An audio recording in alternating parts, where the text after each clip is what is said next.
할렐루야. 주의 축복이 여러분과 함께 할 줄로 믿습니다. 양옆 앞뒤로 반갑습니다. 인사 좀 할까요? 예, 그래요. 예. 주신 사명을 감당하는 교회라는 제목을 가지고 말씀을 전하려고 합니다. 하나님께서 우리들에게 믿음이 성장해서 하나님의 귀한 일꾼들이 되길 원하십니다. 예수님은 3년의 공생의 시간 동안 해야 될 일은요, 12명의 제자를 잘 양육하는 것, 많은 사람들에게 예수 그리스도가 메시아라는 사실을 알게 하고, 내가 승천해서 없을 때라도 주의 복음이 증거되길 원하셨던 분이 바로 예수님이십니다. 그래서 쉬지 않고 주의 복음을 증거하셨죠. 그러나 여러분들 믿음이 다 성장했으면 좋겠는데 그렇지 않을 때가 얼마나 많이 있습니까? 그런 가운데서도 예수님은 끊임없이 그래도 복음 증거하시고 또 증거하셨던 분이 바로 예수님이십니다. 저는 여러분들이 예수님의 믿음같이, 예수님의 모습같이 하나님의 사명을 잘 감당하는 주의 성도들이 되시기 바랍니다. 오병이의 사건을 이제 물고기 2마리랑 떡 5개로 5,000명, 아이들까지 포함하면 2만 명이라는 숫자를 먹였습니다.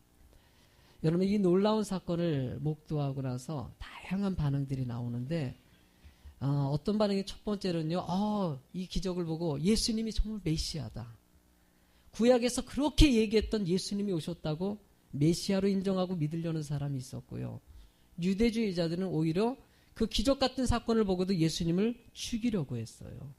죽이려는 사람들이 있었고요.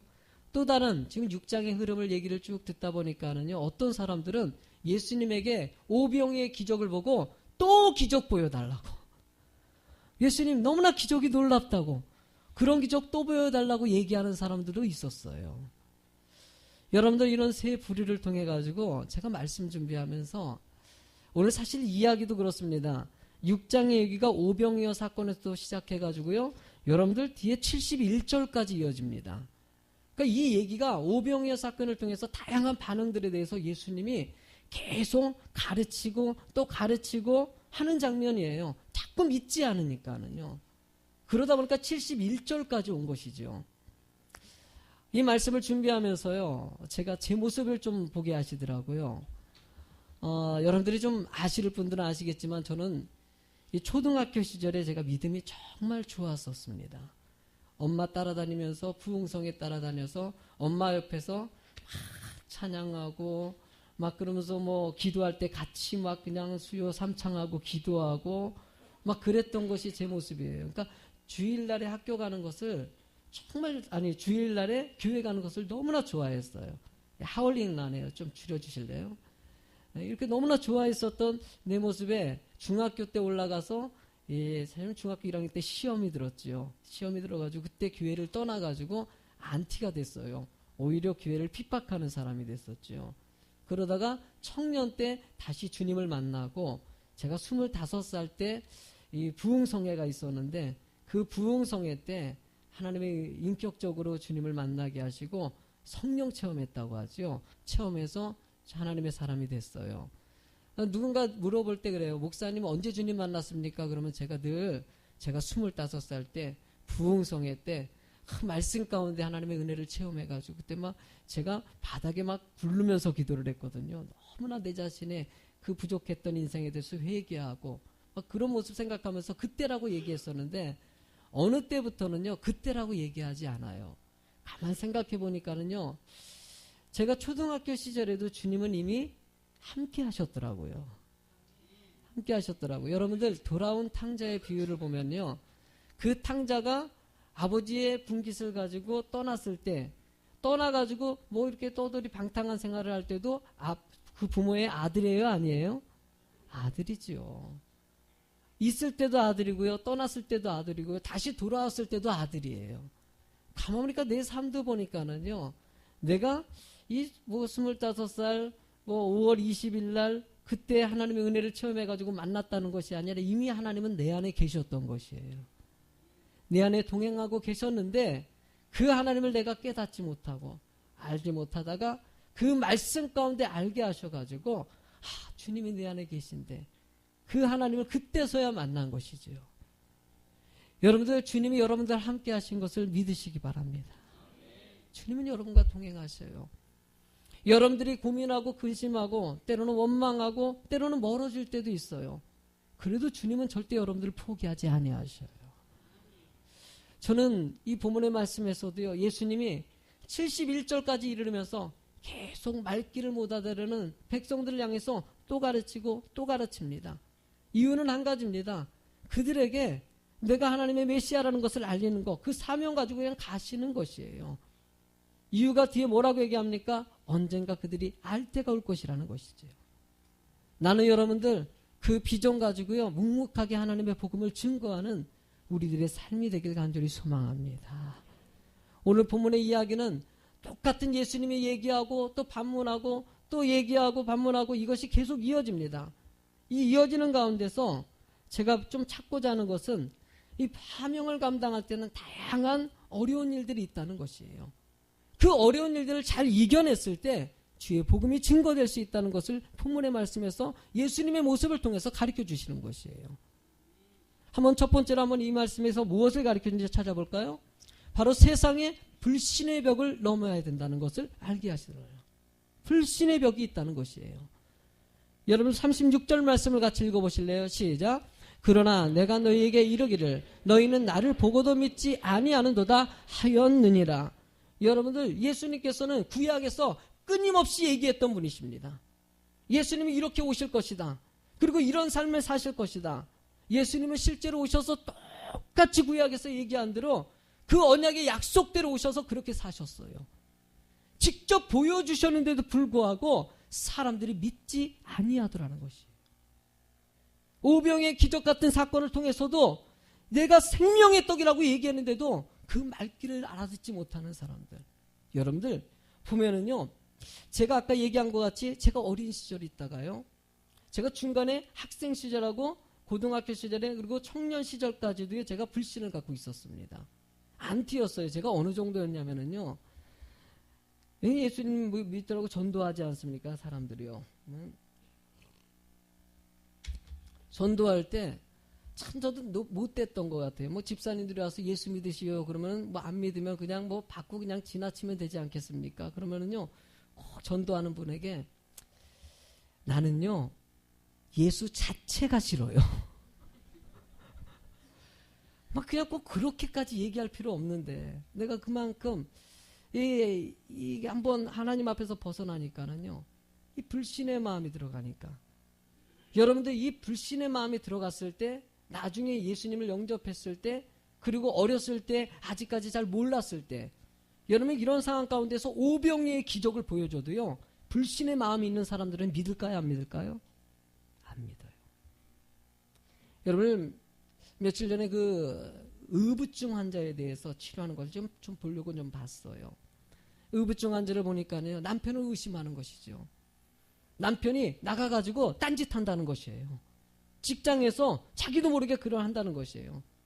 그 이제 상담을 하는 과정 가운데 의사 선생님이 여자분에게 남편이 당신에게 하루에도 몇 번씩 이렇게 전화를 해주지 않냐. 그랬더니 이 여자가 하는 소리가 뭐냐면은요, 뭔가 찔리는 게 있어서 전화하는 거래. 그러니까 전화를 안 하면은요, 전화 안 하는 순간 딴짓하고 있다 그러고, 하면은 뭔가 찔려서 한다 그러고, 한 번 불신을 갖고 있으니까 아무리 뭐 좋은 말을 하고 뭔 말을 해도요, 믿음이 안 들어가는 것이에요. 한 번 마음을 닫으면은요, 이것을 연다는 것은요, 실제적으로 그렇게 쉬운 것이 아니에요. 근데 제가 이 예수님의 이 71절까지 이어지면서 똑같은 말을, 여러분들 한번 집에서 읽어보세요. 똑같은 말을 계속 반복하고 있어요, 예수님께서는. 그런데도 불구하고 예수님이 하시는 것은요, 그래, 그런 불신의 벽이 있다는 것이에요. 아직까지도 그것을 믿지 못하는 사람들이 있을 때 그것을 이해하고 받아들이고 그래도 전하는 자가 되길 주님이 원하시는 것이지요. 그래서 우리의 삶 가운데 그래요. 나가서 복음 증거한 거 쉽습니까? 불신의 벽을 느끼셨습니까? 그래도 전해야 되는 것이 우리들의 모습이에요. 성경은요, 히브리서 11장 믿음의 장이라고 하죠. 우리 유경순 집사님이 이걸 다 외우셔가지고 암도 가셨는데 참 놀랐어요. 11장 6절에 보면요, 너무나 잘 아는 말씀이 있습니다. 한번 읽어보실래요? 시작. 믿음이 없이는 하나님을 기쁘시게 하지 못하나니 하나님께 나아가는 자는 반드시 그가 계신 것과 또한 그가 자기를 찾는 자들에게 상 주시는 이심을 믿어야 할지니라. 믿으십니까? 여러분을 주님께서는요, 찾는 자를 원하셔요. 누구를 찾는 자? 하나님을 찾는 자를 원하시는 거예요. 그 찾고 의지하는 자들에게 상을 주시기를 원하시는 분이 바로 하나님이십니다. 여러분들 이 믿음장을 쭉 읽다 보면요, 거기 인물들을 계속 언급합니다. 거기서 언급하는 사람들을 보면은요, 아벨을 갖다 언급하고 에녹을 언급하고 노아를 언급하고 아브라함을 언급하면서 아벨이 제사를 지낼 때 하나님 앞에 진실된 마음으로 드렸더니 그것을 받으셨다고 얘기하고 있어요. 에녹의 순수한 믿음의 모습을 보고 그를 갖다가 죽음을 경험하지 않고 데려가셨다고 얘기하지 않습니까? 여러분들 노아가 방주를 질 때 여러분 얼마나 불신의 벽이 많았습니까? 그런 가운데서도 오직 하나님 바라보고 노아의 방주를 짓지 않습니까? 아브라함 본토압의 집을 떠나고 자신의 자식을 하나님께 드리라고 얘기할 때 순수한 마음으로 하나님께 드렸던 아브라함의 모습을 보면서 믿음이 이런 것이라고 얘기하지 않습니까? 하나님은 여러분들에게 이런 진실되고 순수한 믿음이 나오길 주님이 원하십니다.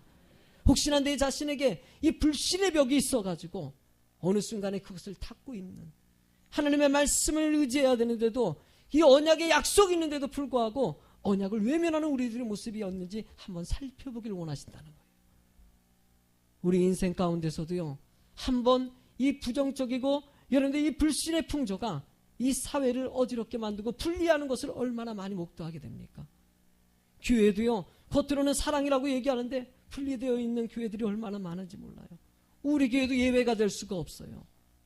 하나님은요, 우리의 삶 가운데 그런 불신의 모습을 보는 것이 아니라 하나님의 모습을 보고 하나님만 바라보는 자가 되길 주님이 원하십니다. 저는 주의 교회가 오직 주님 중심 안에 바로 서 있는 그런 교회 꼭 될 줄로 믿습니다. 우리가 두 번째로 알아야 될 것은요, 믿음을 방해하는 고정관념의 틀을 깨뜨려야 된다는 것이에요. 이걸 다시 얘기하면요, 순수한 마음을 좀 가지라는 것이에요. 순수한 마음. 여러분 41절과 42절을 한번 읽어보실래요? 시작. 자기가 하늘에서 내려온 떡이라 하심으로 유대인들이 예수에 대하여 수군거려 이르되 이는 요셉의 아들 예수가 아니냐? 그 부모를 우리가 아는데 자기가 지금 어찌하여 하늘에서 내려왔다 하느냐? 여러분들 예수님께서 복음을 증거하고 생명의 떡이라고 내가 하늘에서 내려온 이 만나라고 얘기하는데도 불구하고 당시의 백성들이 내가 아는데 저 사람은 요셉의 아들 아니냐? 여러분들 육신의 눈을 가지고 그 사람을 판단하고 그 잣대로서 평가하더라는 것이에요. 여러분 이스라엘 백성들이 이 애굽에서 출애굽해서요, 홍해 앞에 섰습니다. 홍해 앞에 섰을 때 우리가 상식적으로 생각했을 때 홍해 앞에 선 이스라엘 백성들의 모습 봅시다. 출애굽에 이 애굽에 있는 군사들이 몰려서 죽이려고 합니다. 그리고 또 앞에는 홍해예요. 물에 빠져 죽던지 아니면 애굽의 군사들에게 칼에 맞아 죽던지 이 두 가지예요. 여러분 이런 상황 가운데서 이스라엘 백성들이 원망을 합니다. 하나님 이게 뭡니까? 모세 당신 때문에 우린 여기서 다 죽게 됐다고. 이 원망이 맞아요? 틀려요? 현실적으로 봤을 땐 맞습니다. 죽잖아요 지금요.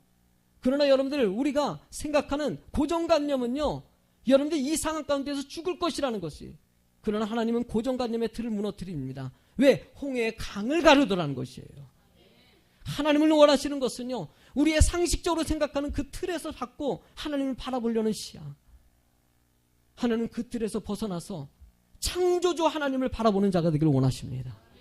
육신의 아들로서 어떻게 이 일을 할 수 있느냐? 너 요셉의 아들 아니냐? 이런 시야가 아니라 생명의 떡이고 구세주고 여러분들 하나님의 아들이라는 것을 그냥 순수한 마음으로 믿는 자가 되길 원하셨다는 것이에요.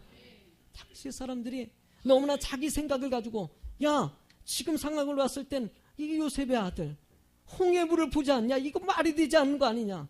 애굽의 중대는 쳐들어오고 현실의 눈을 갖고 자꾸 잣대를 보고 평가하면 아무런 답을 찾을 수가 없어요. 여러분들 하나님은 이 세상의 창조주이십니다. 그 하나님을 바라보고 그 하나님을 통해서 그 뜻 가운데 살아가는 자가 되길 원하신다는 거예요. 여러분들 49절에 보니까는요, 읽어보실래요? 시작. 너희 조상들은 광야에서 만나를 먹어도 죽었거니와. 여러분들 이 말씀을 기억해서 얼마나 가슴 아픈 말입니까? 만나 같은 기적을 체험했는데도 불구하고 메추라기를 주셨는데도 불구하고 이스라엘 백성들은 가나안 땅에 들어가지 못하는 실패의 사람들이 됩니다. 왜 그랬을까요, 여러분들? 나는 왜 어떤 사람이 그런 얘기해요. 아, 목사님, 나는요 기적을 보면은요 하나님 믿을 것 같아요. 착각하지 마세요. 나 하나님 한 번 얼굴만 봐도요 나 하나님 믿을 것 같아요. 착각하지 마세요. 예수님을 보고도 믿지 못하는 사람, 여러분 이 세대 이런 고정관념의 틀에 매여 있는 사람들이 얼마나 많은지 모릅니다. 내가 직접 봐야지 믿겠다는 고정관념. 하나님은요 여러분들 말씀으로 약속을 이루시는 분이십니다. 그 약속을 보는 자가 되길 주님이 원하시는 것이죠. 오직 하나님만 바라보는 자를 원하시는 것이죠. 여러분 이스라엘 백성들이 막 하나님의 모세의 음성 듣고 따라나왔을 때 열정이 뜨거웠어요. 우리 가나안 땅에 지금 들어가면 정복할 수 있겠습니다. 그러니까 이 모세가 12명의 정탐꾼을 꾸며가지고요 가나안 땅에 보냅니다. 12명을 보냈더니만은요 12명 중에서 10명이 어떻게 얘기하냐면요 민수기 13장 42절에 보면은요 이스라엘 자손 앞에서 그의 정탐한 땅을 악평하여 이르되 우리가 두루 다니며 정탐한 땅은 그 거주민들을 삼키는 땅이요 거기서 본 모든 백성은 신장이 장대한 자들이며 거기서 네피림의 후손 아낙 자손의 거인들을 보았나니 우리는 스스로 보기에도 메뚜기 같으니 그들이 보기에는 그와 같을 것이니라. 여러분들 이 말이 맞아요? 틀려요? 가서 보니까 진짜 장대해요. 힘이 세요.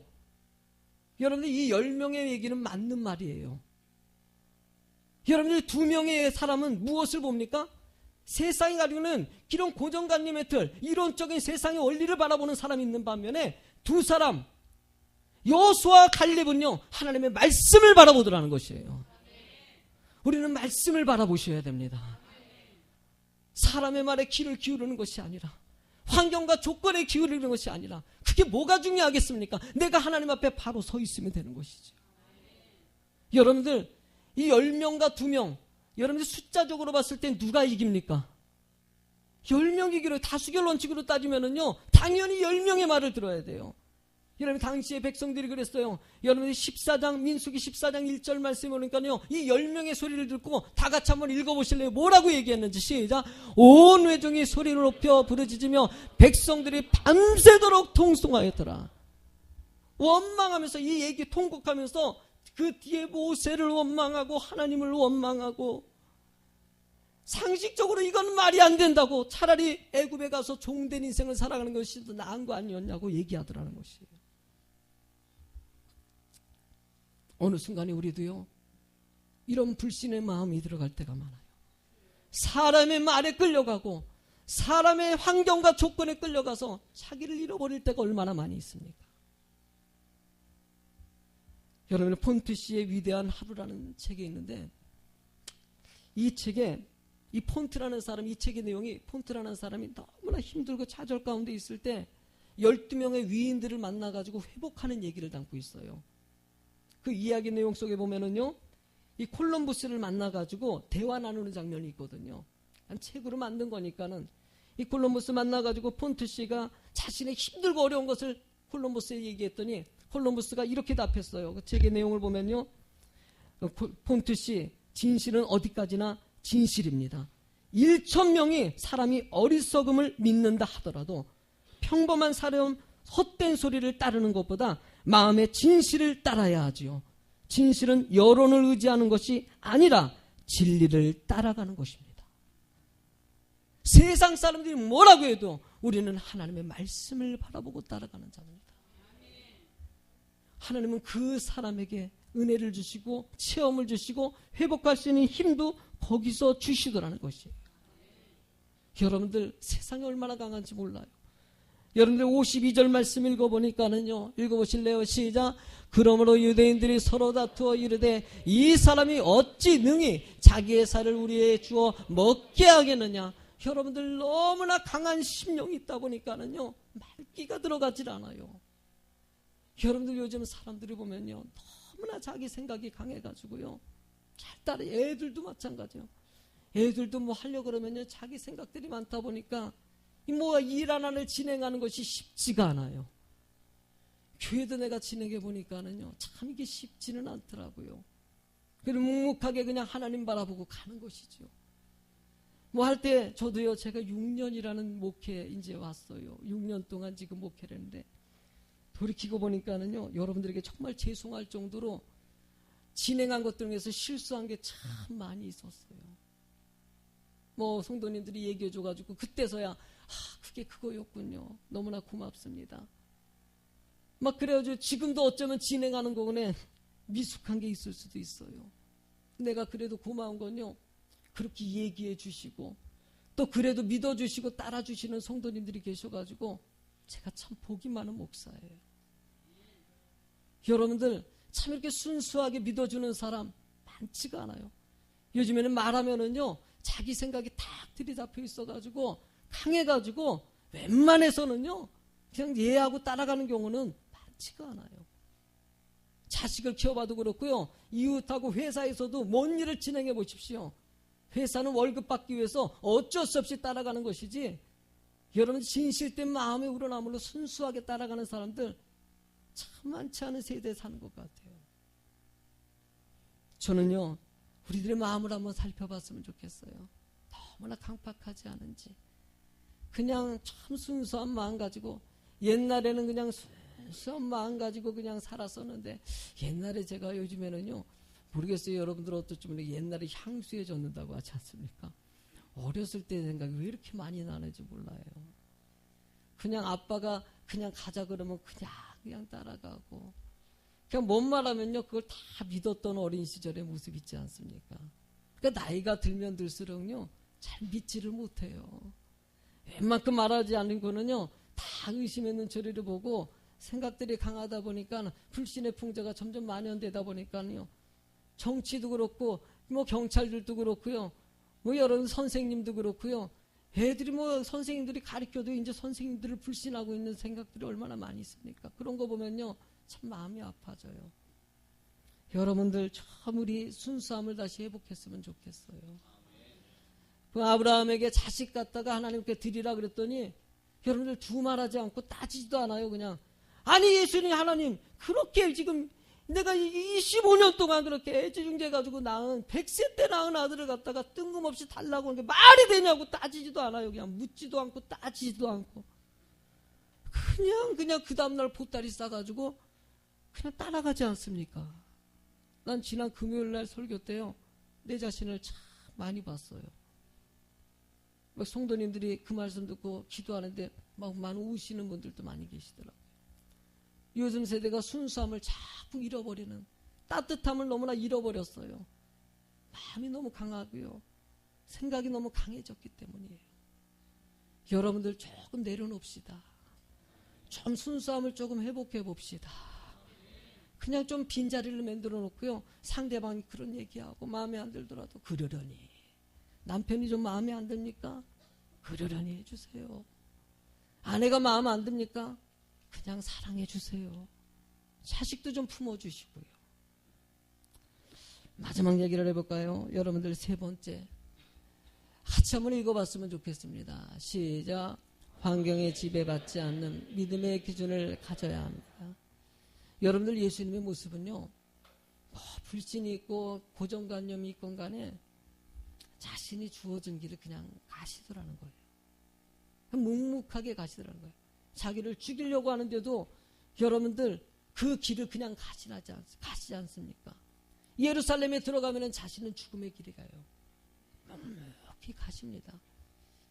저도 목사이지만은요, 참 이런 마음 달라고 얘기하는 것이죠. 그냥 저도 부족한 거 많지만 하나님 그래도 묵묵하게 그냥 우리 사랑하는 성도님들 잘 챙겨서 주의 믿음의 길로 인도하는 목사 되게 달라고, 여러분들 이런 마음 달라고 기도하고 여러분들도 저를 위해서 기도해 주시면 고맙겠어요.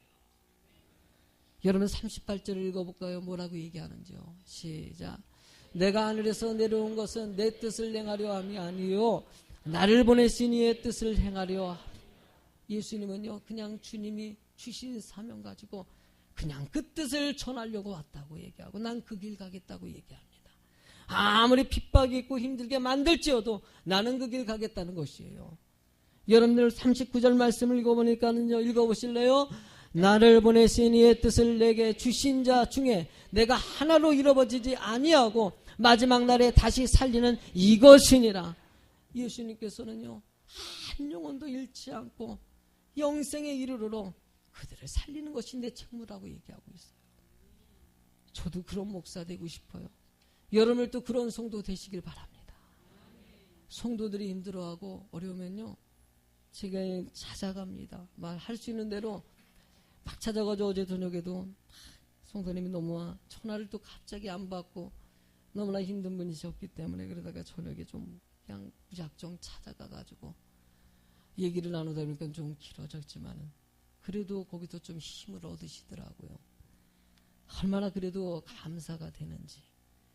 애를 쓰긴 하는데 요즘에 제가 참 우리 교회가 부흥했나 봐요. 사실 성도님이요, 어떤 분은 목사님 섭섭해요. 옛날에는 목사님 막 힘들고 주일날에 예배 안 드리면 바로 전화도 오고 그랬는데 목사님 이제 전화도 안 하시고 근데 이제는 제가 안 되더라고요. 빠지는 분들이 참 많아졌어요. 많아지고요. 때로는 시험 들고 힘들어하는 분도 참 많아요. 병든 분도 많고 집안에 문제 있는 분도 많고 제가 하다 보니까 설교도 준비해야 되고 여러 가지 해야 될 일이 많다 보니까 주중에 신방이라는 사역들이 쉴 틈 없이 진행되더라고요. 그러다 보니까 제가 좀 이렇게 못 챙기는 것들이 생기더라고요. 좀 이해를 해주세요. 그래서 마음만큼은 그래도 최대한으로 챙기려고 애를 씁니다. 놓칠 때가 있어서 그런데 그럴 때도 있더라고요. 제가 부족함이죠. 더 그렇게 잘 챙길 수 있는 믿음과 건강 달라고 지혜 달라고 기도는 하고 있어요. 그래서 나름대로 그래도 내 수준 안에서 애는 쓰고 있어요. 왜냐하면은 이게 성경이 얘기하는 것이고 또 그렇게 살고 싶어요. 여러분 목사만 그럴 것이 아니라 여러분들도 그랬으면 좋겠어요. 여러분의 주변 사람들을 포기하지 마세요. 남편과 아내를 포기하지 마시고 자녀를 포기하지 마시고 그래도 감싸주고 품어줄 수 있는 사람이 되길 주님이 원하십니다. 여러분들 그럴 수 있어요. 힘들게 만들 수 있고 속색일 수도 있어요. 그런 것이 세상이에요. 제가 들어온 세상은 늘 그래요. 여러분들 이 마지막 얘기를 좀 할까요? 보스턴에 있는 지하병동 얘기를 좀 했으면 좋겠어요. 보스턴의 지하병동에서 어떤 아이가 이 청소년인데 이 여자아이가 확 괴성을 지르고 의사 선생님이 그렇게 치료하려고 해도 정신 이상이 생겨가지고 치료가 안 되는 것이에요. 계속 치료하려고 애를 썼는데 계속 안 되는데 결국은 의사 선생님도 포기해가지고 격리병동에다가 이제 예치시켜 놓은 거예요. 부모님도 이제 더 이상 손을 쓰지 못하는 단계에 온 것이에요. 그런데 어떤 은퇴한 간호사님이 내가 저 아이를 내가 한번 해보겠다고 이제 소문이 바닥에 펴지니까는 그 아이를 내가 한번 챙겨보겠다고 그 아이 있는 격리병동에 그 여자가 들어갑니다. 그 간호사가 들어가가지고 얘기를 하고 사랑으로 감싸주고 하는데도 말을 하는데도 때로는 물건을 던져가지고 여름 피가 나기도 하고 욕을 하기도 하고 막 이상적인 행동을 합니다.